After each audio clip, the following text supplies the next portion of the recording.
Pas një muaj agjërimi e sakrificash shpirtërore, besimtarët musliman kremtojnë këtë të diel festën e Fitër Bajramit.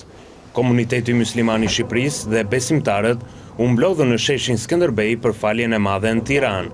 Ceremonia nisi në orën 6:45 minuta me leximin e Kuranit dhe ligjëratën dhe më pas vijoi me faljen e madhe në shesh.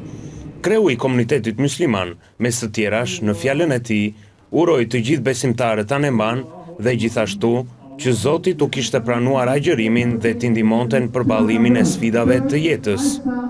Kemi kënaqësinë që sot po festojmë Fitër Bajramin, që ky Fitër Bajram të sjellë mirësi dhe begati në shtëpitë tona në Shqipëri, paqe dhe mirësi dhe begati në mbar njerëzimin.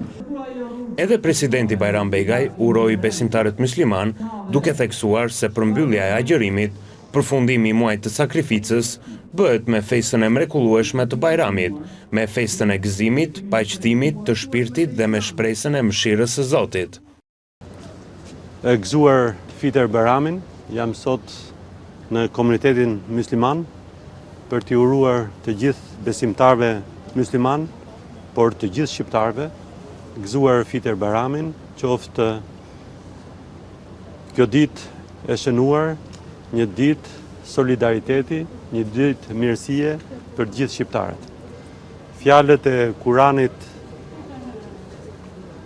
dhe të urtit profetit Muhammed le të shërbejnë për çdo shqiptar, për çdo besimtar, si shembull frymëzimi në jetën e përditshme, të jemi solidar me njëri tjetrin, të shtrim dorën njëri tjetrit, të ndihmojmë të pamundurit dhe të jemi të bashkuar në shërbim të interesit tonë madhor, në shërbim të interesit të harmonisë fetare, të dialogut ndërfetar dhe të interesit tonë kombëtar.